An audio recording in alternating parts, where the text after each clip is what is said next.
Salve, salve, meus amigos! Estou na área nesse sábado, dia 28 de outubro, para te manter bem informado sobre as últimas informações do Vasco, que já partiu para Goiânia, onde joga amanhã às 16 horas contra o Goiás, num jogo cercado de expectativas e decisivo para ambas as equipes. Uma verdadeira prova de fogo. A luta pela permanência na Série A envolve diretamente Vasco e Goiás e o empate é ruim para os dois.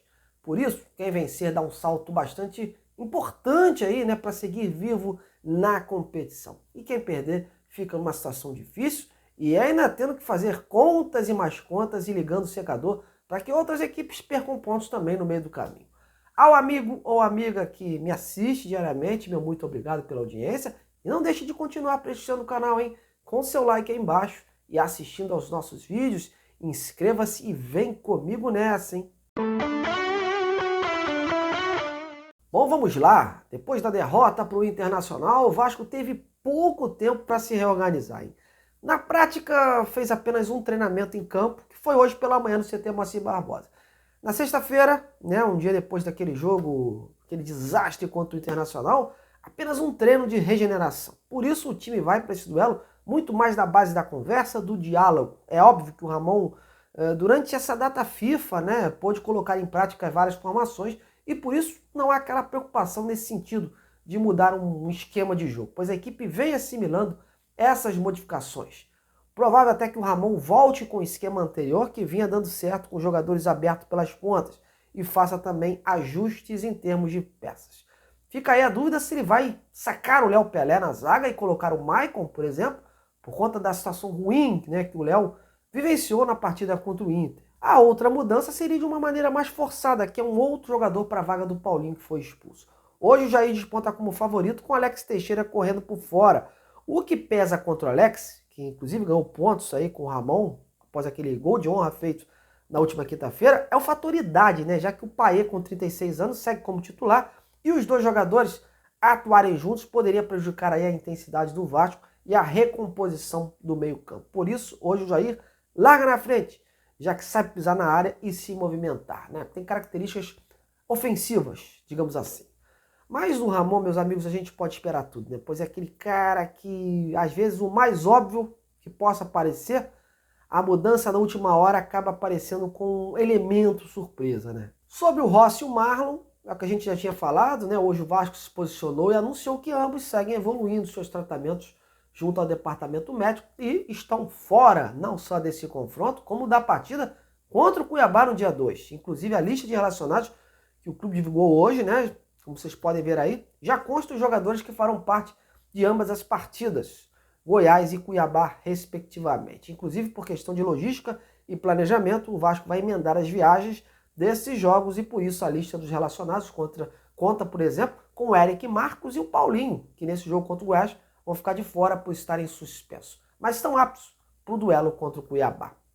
E é o que eu vinha falando desde o início da semana, né? Que o Rossi e o Marlon iriam demorar nessa recuperação, até porque a lesão é no músculo e qualquer forçada a mais pode colocar tudo a perder e o Vasco vai precisar desses jogadores nessa reta final decisiva. A expectativa é que retornem contra o Botafogo, jogo que deve acontecer em São Januário, no dia 6 de novembro, numa segunda-feira, caso a CBF acate assim a decisão da mudança imposta pela Polícia Militar aqui do Rio, já que no final de semana, né, já tem a final da Libertadores por aqui, e isso iria demandar muito da PM local. Bom, sobre o time que pega o Goiás, meus amigos, mesmo o Ramon querendo mudanças, ele não tem muitas opções assim satisfatórias à sua disposição.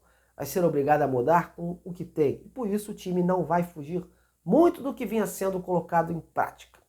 O provável Vasco se desenha, meus amigos, Léo Jardim, Paulo Henrique Medel, Léo Pelé ou Maicon e o Lucas Piton, Zé Gabriel Praxedes, Jair ou Alex Teixeira e o Payet, e lá na frente o Gabriel Peck e o Verratti. E aí, esse seria o time ideal ou quem você sacaria dessa formação?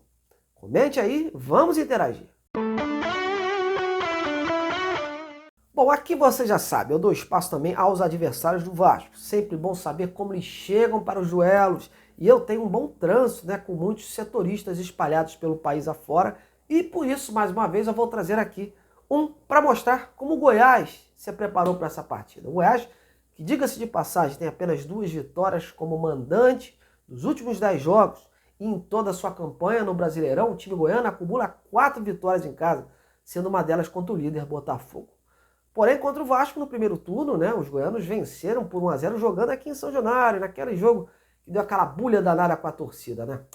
Mas hoje quem vai falar do Goiás é a competente colega Tandara Reis, da Rádio Bandeirantes de Goiânia. Tandara, seja muito bem-vinda. Conte mais detalhes pra gente sobre o Goiás. Olá, Marcos. Grande abraço para você, para todo mundo que nos acompanha. O Goiás finalizou a sua preparação para o jogo contra o Bahia na manhã deste sábado com uma atividade comandada pelo técnico Armando Evangelista no CT Edmo Pinheiro. Para essa partida, ele não tem nenhum desfalque por suspensão. No entanto, o lateral direito Bruno Santos e o atacante Anderson Oliveira seguem no departamento médico. Por outro lado, o volante Dieguinho e o zagueiro Lucas Alter voltaram a treinar com o elenco e podem ser as novidades entre os relacionados para a partida diante do Vasco. E o Goiás encara essa partida como uma decisão. Afinal, a equipe esmeraldina é a 17ª colocada na tabela do Campeonato Brasileiro com 31 pontos, apenas 1 ponto a mais que o time carioca. Vale ressaltar que a expectativa é de casa cheia no estádio Hélio Pinheiro. Isso porque os ingressos estão praticamente esgotados. Só há bilhetes para um setor do estádio, que é o tobogã, onde se concentra a torcida organizada do Goiás. A equipe esmeraldina deve ir a campo com Tadeu no gol, Maguinho na lateral direita, Sidmar ou Lucas Alter e Bruno Melo na zaga. E na lateral esquerda, Hugo ou Sander. No meio-campo, William Oliveira, Everton Morelli e Guilherme Marques. E no ataque, Palácios, Alano e Matheus Babi. Essa é a provável escalação esmeraldina para o jogo contra o Vasco da Gama, que é amanhã às 4 horas da tarde no estádio Ailê Pinheiro. Muito obrigado, Tandara, pela sua participação aqui conosco no canal Detetives Vascaínos. Bom, galera, as cartas estão na mesa, jogão de bola pra gente acompanhar, ficar ligadinho na telinha aí, quem não pôde ir ao estádio assistir essa partida, né? E vamos torcer aí para que o Vasco consiga esses 3 pontos. Não tem essa de empate, não. O Vasco tem que ir à forra, o Vasco tem que conseguir esses 3 pontos para compensar aquela derrota contra o Inter, né? E ir pensando degrau a degrau, né? Até porque não adianta ficar secando os adversários. O Bahia tá perdendo, o Santos perdeu, enfim, e o Vasco não conseguia aí fazer o seu dever de casa. Então é importante que o Vasco faça esse dever e de preferência jogando fora. Você imagine só o Vasco conseguindo essa vitória amanhã, né? Contra um adversário direto na luta contra o Z4 e ainda começando a colocar uma gordurinha em cima aí. Isso seria de suma importância. E aí sim, depois ganhando, começa o secador, vendo o que pode ser feito para que nos jogos aqui de volta o Vasco consiga mais pontos, né? E lembrando que vai jogar contra o Cuiabá, que também não é mole não, lá fora, né? Vamos aguardar aí. Bom, mas comentem aí, vamos interagir, quais são as suas expectativas para essa partida contra o Goiás. Acha que dá? Acha que vai ser difícil? Olha, o Goiás tá aí tomando muitos gols aí nas últimas partidas aí, e o Vasco tem um ataque rápido, de repente pode surpreender, né? Quem sabe aí o Verred, né? Vamos aguardar, meus amigos. Bom, tô indo nessa. Amanhã a gente está de volta para comentar essa partida. Um grande abraço. Até a próxima.